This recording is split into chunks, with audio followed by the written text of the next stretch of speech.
Testing the audio, testing, just making sure it's coming through, testing. Let's try that instead. All right. Hey everybody, it's Holly. I can't see if you're in right now, but if you're watching this, thank you for joining me on this live reading of the Oxford Capacity Analysis Wikipedia page. I originally uploaded this maybe a few weeks ago, or maybe last week or something like that. But I was having an issue with the audio video editing software, Kdenlive, and I figured I'll just stream this so I don't have to cut stuff anymore, and so I don't have to keep re-recording this and re-recording it and re-recording it, because I'm absolutely sick of it. So, without any further ado, let us dive into the OCA Wikipedia page. The OCA, also known as the American Personality Analysis, is a list of questions which is advertised as being a personality test and that is administered for free by the Church of Scientology. The OCA test is offered by the Church of Scientology online, at its local churches, and sometimes at local fairs, carnivals, and in other public settings. It has no relation to the University of Oxford, though the name may have been chosen to imply so. The test is an important part of Scientology recruitment and is used worldwide by the COS. I'm going to call it C of S, by the C of S to attract new members. However, it's not a scientifically recognized test and has been criticized by numerous psychology organizations who point out that it's not a genuine personality test and allege that Scientologists use it in a highly manipulative and manifestly unethical fashion. Excuse me. I keep forgetting that I'm not going to be able to cut this out later and that this is going to be a live stream. Ugh, okay. So on the right here, we have a sign advertising personality tests in San Francisco in 2006. I don't know why, but my brain is seeing like this is at the very top of, or not the top of, the bottom of some canal or whatever, some river that runs through California or whatever it's. If you know GTA 5, it's that little inclined concrete area in the ground, like below bridges in the streets and stuff like that. If you understand what I'm talking about, you understand what I'm talking about. That's what I see. I see those concrete walls right there. And I am sorry, but that just looks sketchy as hell. I'm getting like this image of there being like a giant hole next to it. Kind of like just a sign saying free candy pointing to the inside of a van. Like, I would not trust that. I'm assuming it's a 10, but whatever. How the test works. 200 questions make up the Scientology personality test. Each can be answered yes, no, or maybe. Typical questions include, do you browse through railway timetables, directories, or dictionaries just for pleasure? Do you get occasional twitches of your muscle when there's no logical reason for it? Do you often sing or whistle just for the fun of it? Do you enjoy telling people the latest scandal about your associates? Do you consider the modern prisons without bars system doomed to failure? Does emotional music have quite an effect on you? Do you rarely suspect the actions of others? Do you often make tactless blunders? And do you sometimes feel that your age is against you, whether you're too young or too old? The OCA is often given at the same time as a novice mental ability test. I didn't take that, so I don't quite know what that is. A short 30-minute test which is claimed to measure IQ. After the two tests have been completed, a computer program is used to plot the results on a personality profile graph. This gives the testee's IQ rating and score in personality characteristics such as stable, happy, composed, certainty, active, aggressive, responsible, which is also called causative, correct estimation, meaning the testee's ability to look at a situation and determine what's needed to deal with it, appreciative, and calm level, or communication level, meaning the testee's ability to communicate with others. The scale on the graph of each trait ranges from the scale on the graph of each trait ranges from plus 100 to negative 100, with three main bands marked desirable state, which is 100 to 30, normal, which is 30 to 0, and unacceptable, which is 0 to negative 100. In the middle are two shaded bands, acceptable under perfect conditions, which is 32 to 6, and attention desirable, which is 6 to negative 18. A legend at the foot of the graph sheet warns that a point below the latter band indicates attention urgent. After the graph's been plotted, a Scientology staff member reviews the results with the testee. So let's take a look at this example of a graph. We have a very low OCA analysis score. on 1, 2, 3, 4, 5, 6, 7 points. So they're automatically going to, actually pretty much 8 points. They're going to use, wait a minute, no, there's 10. So 9 points, sorry. They're going to use all of these 9 points, A, B, C, D, E, G, H, I, J, and they're going to use those to try to sell you on what you need in Scientology. Pardon me, I just got to check something. Oh. Again, my apologies. Just got to let somebody know something.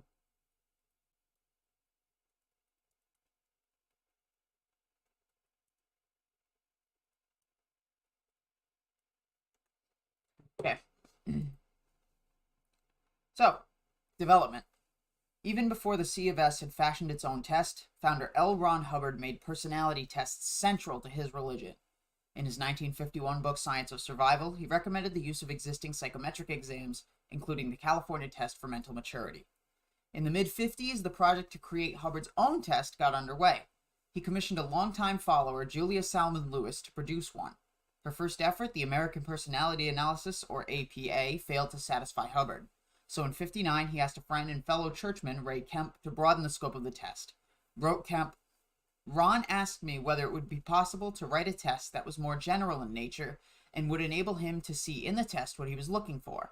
He also wanted it to be in the same general format as the APA, and if possible, to have both tests interchangeable in the matter of what he wanted to see as information. Quite a task. As a result of quite a few months' work, I eventually devised the OCA. Note that it did not test personality, but rather the capacity of any person with respect to various traits and syndromes. So no scientific basis whatsoever. The church first announced its test in an article by Kemp, who hailed the OCA in the pages of Certainty, which was the magazine of the Hubbard Association of Scientologists in London. Later, the church gave credit to Hubbard for the test. Of course they did. Who else would they give credit to? I don't see anyone else but Hubbard getting credit for everything that happens in the church. And trademarked the terms OCA and Oxford Capacity Analysis. The copyright holder is L. Ron Hubbard Library, a business alias of the RTC. Religious Technology Center is where David Miscavige is the chairman of the board. He is COBRTC, but now somehow that runs the entire organization. At first, the church just tested its members, not the public. Then in 1960, a recruitment drive in Johannesburg, South Africa was run. The South African campaign kicked off IQ Tested. The Johannesburg Test Center offers for a limited time free intelligence and personality tests. Your IQ, personality, and aptitude determine your future. Know them. No obligations. So then you got the address and the phone number. Respondents were tested in the Johannesburg Scientology office, having been told these are old tests reworked and modernized and coordinated with an e-meter. The results are more accurate than psychological tests. This is scientometry. This is not psychology. These tests are more modern, being electronically coordinated. Psychology considers a person to be a materialistic, biological brain. Scientology considers a person to be an electronic spiritual phenomena. Alright, so once you say spiritual phenomena, you have to prove that. They just can't throw these words around. I get it, they're a religion, and a lot of religions believe in a spirit, but I think if you're going to claim a spirit exists, you have to prove it because it will shake the foundation of science forever. Hubbard proclaimed it the hottest, fastest procurement service setup we've ever had. He announced that the new Personal Efficiency Test Program utilizing the OCA would be rolled out across Scientology in the next few months. Since then, OCA tests have been one of the most visible means by which the Church of Scientology attempts to attract new members. Use within Scientology. The OCA is today used for two principal purposes. Within the Church of Scientology, it's used to test for improvement in the personality of a pre-clear, a novice Scientologist, and the effectiveness of the chosen Scientology process. So they use it in the beginning, and they use it all throughout your Scientology training and your process of going up the bridge. So you're going to take it at the beginning of a process and the end of a process. The American Personality Analysis, or the OCA, should always be given before processing or training has begun and after that processing or training has been completed. In the case of pre-clears, they should, if taking several weeks of processing, be tested at the end of every 25 hours. That's 2 intensives. An intensive is a 12.5-hour block of auditing that can charge thousands for. So this can rack up a lot of money. The other use, more visible to non-Scientologists, is that of recruitment, using the OCA as a tool to attract new people for Scientology services. In a 1960 policy letter, Hubbard wrote, "For some time, orgs have used testing as a promotional means. It's been found that this is a good, reliable method of getting people to come in. The essence of testing procedure is A, to get the person to do a test, and B, get him or her to come in to have it evaluated. From this follows his or her getting processing and training as sold to the person by PRR, which is promotion and registration, at the same time as the evaluation is done. The results of the test are invariably negative, as various reporters have found. Then, after your answers are put through a computer for analysis, a counselor takes you aside and rips your entire personality to shreds. A Daily Express journalist who took the test stated that after an hour's assessment, she felt like curling up in a ball and never going out again." With a serious expression, another woman called Emily, a long-haired pretty 20-something, took me into a booth and with a deadpan voice told me it was, well, not very good. Apparently, I was depressed, unstable, overly critical, argumentative, and withdrawn. Of course, it's bad that you're overly critical, because God forbid you're critical of the organization. You're going to start pointing out all the flaws in it. They don't want you to figure that out, so they're going to kick you out from the beginning. Or they're going to try to get you to be brainwashed and to just go with the group. The computer printout said I needed urgent attention. A university student who visited the HASI, the Hubbard Association of Scientologists International, was told that though he had a high IQ and was a genius and could do anything he wanted to, his character, as the graph showed, was defective, that he was mentally unstable and he was going to have a mental breakdown in 18 months' time unless he had Scientology help, and it was also suggested to him that he had homosexual tendencies. I'm curious as to how this test could show homosexual tendencies and how they even put a number on a mental breakdown. Like, where in it did you decide that he was going to have a mental breakdown? Former Scientologists have spoken of how everything that's wrong with people is purposefully emphasized in OCA test results. Individuals who have undertaken the OCA have described how they were given just such negative evaluations, as one young Sydney woman put it in an interview in 1980. After they graphed the results of my test, this lady came up to me and said, "Well, I don't want to... It's not a personal comment on you, you understand. We're not personally trying to put you down, but this is your graph." And it was just scraping along the bottom, way below normal.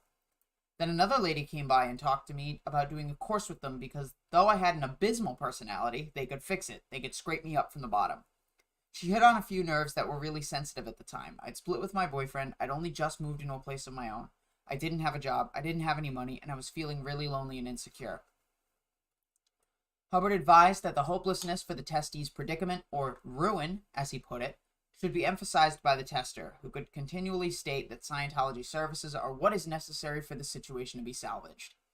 Remarks that, quote, Scientology can improve this or that characteristic, or auditing can remedy that, or processing can change this, or training can stabilize that, should be used repeatedly during the evaluation for the sake of impingement. A clever evaluator can surmise things such as domestic grief, trouble with possessions, etc. much more easily than a fortune teller. Test evaluation is modern scientific fortune telling. It deals with past, present, and future. A low-profile, low-IQ future is, of course, a dreary one, profitless unless changed. We can erase the fate of the past and alter utterly anyone's future. So it doesn't matter how hard one leans on the person. Alright, you can change the fate of the past by making them a Scientologist and destroy people's futures, whether it's monetarily or psychologically. The evaluator generally follows a script, pre-written answers based on the test taker's score. Originally devised by South African Scientologist Peter Green around 60 to 61, which Hubbard instructs must be studied and learned by heart by evaluators. Although the analysis is represented as being not our opinion of you, but a factual scientific analysis taken from your answers, it relies heavily on scripted responses set out in detail in the OCA automatic evaluation script. The evaluator is instructed to recommend Scientology as the only viable remedy for such problems. Alternatives are to be mentioned: psychology, psychoanalysis, Dale Carnegie, confidence courses, and mental exercises, but only for the purpose of dismissing them. These things had a very limited application, and you could get yourself terribly involved in mysteries, expenses, and wasted time before you found any solutions to your difficulties. All across the world today, people are coming to us to find simpler, more straightforward answers. Simpler answers are not always the right ones. The idea is to impinge on the person. The more resistive or argumentative he is, the more the points should be slammed home. Look him straight in the eye and let him know that is the way it is. Proceed with evaluation on the low points, column by column. Make a decisive statement about each. If the subject agrees, say, "That's right," or "That describes me all right," or similar, leave it immediately. You've impinged. If he argues or protests, don't insist. You simply are not talking on his reality level. Rephrase your statement until it's real to him. Stop as soon as you get through. Sorry. Oh, God. I just got out of work and I'm freaking tired. As soon as you get an impingement, look the subject in the face and say with intention, "Scientology can help you with that," or "That can be changed with Scientology," or some similar positive statement. So they're taught, whether Scientology can help them or not, to immediately tell them that they can.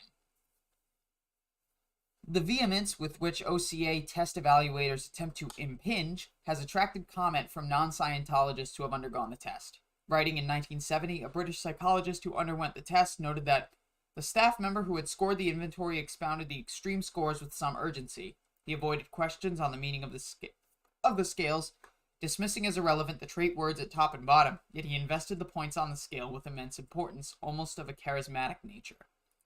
If an IQ test is added to the regular OCA examination, Scientology is likewise promoted as being essential no matter what the results. For everything from raising a low IQ to managing a high IQ, Hubbard provides 4 levels of grading for the test, for each of which there's a scripted response. Now, Mr., Mrs., or Ms., let's have a look at your test. Open the folder. Your IQ score was, if it's less than 100, this is very low, less than average, and you obviously have great difficulty solving problems. Scientology training will raise that considerably. 100 to 110, a very ordinary score, and you have more difficulty than you need in handling problems. Scientology training would raise that considerably. 110 to 120, an above average score. You can take advantage of opportunity, and when you apply yourself, you progress fast. However, high intelligence is only useful so long as you have the data to apply the intelligence to. Scientology will not only give you useful data, but can raise your IQ even higher. If it's above 120, same response. Again, everything is Scientology can help you. It doesn't matter if it's low, average, or high. Scientology can help you. So give us money. Use outside Scientology. The OCA is licensed to Scientologist-owned companies through WISE, the World Institute of Scientology Enterprises. It's been used for a variety of purposes, most commonly employee screening. Some Scientologist doctors use the test to evaluate patients. Los Angeles celebrity plastic surgeon Dr. Edward Torino rates his patients on a trouble scale after administering the test, which he markets to doctors via a company called Surgeon's Insight. Torino, who's a Scientologist, adopted the test after being threatened with injuries by a husband who hated Torino's nose job work. It's often been used without alteration, but has also been issued in modified versions. For instance, MasterTech marks the OCA with minor changes and calls it the Personnel Potential Analysis Test. Criticism and controversy. Psychologists have assailed the test's lack of scientific basis. Other critics call it intentionally manipulative and humiliating. The overall impression one gets from the test manual, said a psychologist testifying before a public inquiry into Scientology in Victoria, Australia in the mid-1960s, quote, is that it has been prepared by somebody with a smattering of psychometrics rather than by someone who's really competent in the field. A more detailed investigation was undertaken in 1970 by the British Psychological Society at the request of politician Sir John Foster. The group's conclusions. Taking the procedure as a whole, one is forced to the conclusion that the OCA is not a genuine personality test. Certainly the results as presented bear no relation to any known methods of assessing personality or of scaling test scores. Another detailed evaluation was carried out in 1981 by Gudmund Smith, Professor Emeritus at the Institute of Psychology of the University of Lund in Sweden. This time the investigation was done for a prosecutor attacking a local branch of Narconon, the church's drug rehab offshoot.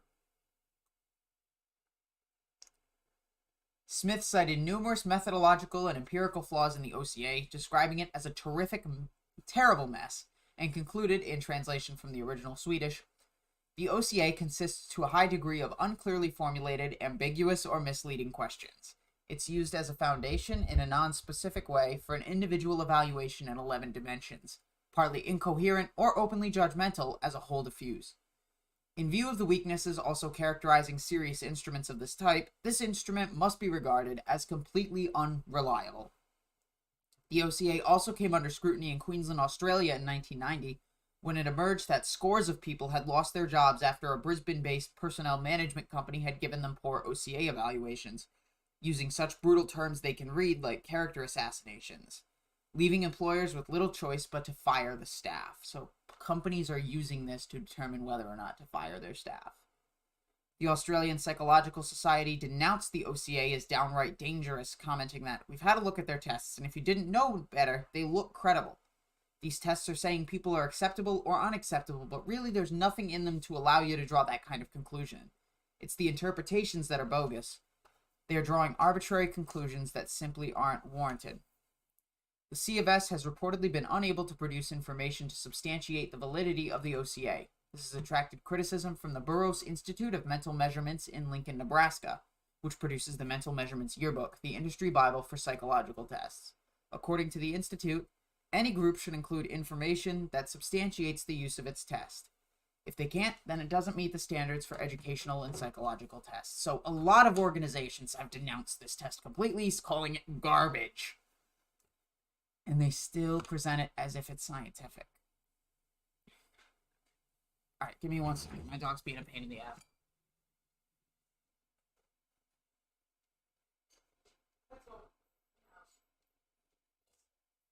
Alright. Get back to this reading. We're almost done, too. The OCA evaluators' criticism of their test subjects' personalities has also drawn sharp criticism. A London Evening Standard reporter described the unease she felt after she'd taken the OCA. Later, as I sat on the tube thinking about this small taste of Scientology, I was able to brush it off. Maybe Nicole Kidman has done or is doing something vaguely similar. In truth, though, while I sat in that office and listened to a total stranger utterly trash my personality and character on the basis of no evidence at all, I began to feel vaguely insecure, paranoid even. The C of S claims to help people attain a deeper, richer existence, but it clearly does so by erasing all sense of self-respect first. Psychologists have echoed this critique. The methodological flaws of the OCA were such that, in the view of Professor Goodman Smith, analysis for evaluation of an individual is, in my opinion, manifestly unethical. Testifying in a court case in Ireland in 2003, Dr. Declan Fitzgerald of University College Dublin said he believed that the OCA impinged on people's self-esteem and was highly manipulative. In its 1970 report, the British Psychological Society's Working Party was even harsher with its criticism, declaring that no reputable psychologist would accept the procedure of pulling people off the street with a leaflet, giving them a personality test, and reporting back in terms that show the people to be inadequate, unacceptable, or in need of urgent attention. In a clinical setting, a therapist would only discuss a patient's inadequacies with him with the greatest of circumspection and support, and even then only after sufficient contact for the therapist-patient relationship to have been built up. If you watched my videos with Chris Shelton, we discussed how Scientology auditing is actually different from psychiatry and actually more closer to police interrogations in their formatting and style. But here's another example. The OCA itself, people being evaluated for the OCA. Therapists and psychologists don't put down their patients. They obviously give criticism if they have to, but like it says, with support and under very friendly circumstances, under a patient-doctor relationship. Scientology doesn't do that. They don't establish any trust with you. They just push you immediately down and tell you you're an awful person and that you need to be fixed. To report back a man's inadequacies to him in an automatic, impersonal fashion is unthinkable in responsible professional practice. To do so is potentially harmful. It's especially likely to be harmful to the nervous, introspective people who would be attracted by the leaflet in the first place. The prime aim of the procedure seems to be to convince these people of their need for the corrective courses run by the Scientology organizations. Even the name of the OCA has been criticized as misleading. The Times comments that the test, quote, has nothing to do with Oxford University, and says that Scientologists use the word Oxford to give it credence. I already looked through some of these, these references, these notes, citations, I guess you'd call them. I did see quite a few HCO policy letters, so we got 1, 2, 3, I believe there was a 4th somewhere. 1, 2, 3, and 4. So we're actually going to go over these HCO policy letters in the next OCA video. I know we already covered some in video number 2, but I'm actually really excited to be able to kind of please check video resolution. Shoot. And keeping it, I just want to know if Kaiva Go says this is the way. I don't know when that actually showed up, but anywho, I don't know what part he's referencing. I should have paid attention to that. I've only got one monitor. I can only focus on this thing that I have open, and that was just me reading. I figured I'll check everything after. But, like I said, we're going to watch the next... Sorry, we're not going to watch. You're going to watch. I'm going to read the HCO policy letters and the references here in the next video. But I do want to thank you for watching. Like if you like the video, dislike if you don't. I don't really care. Sorry that this took so long, by the way. These past couple weeks I've been dealing with some mental shit. And I'm only now kind of getting it resolved. It's not anything that I need to see a psychologist or psychiatrist for, but I actually might, just to kind of get my thoughts and my feelings out and discussed. So, again, thank you for watching. Like if you liked the video, dislike if you didn't, I don't care. Comment with your feedback or questions, good, bad, or sideways, and subscribe to be kept up to date on any future content I put out. I'll talk to all of you later. See ya.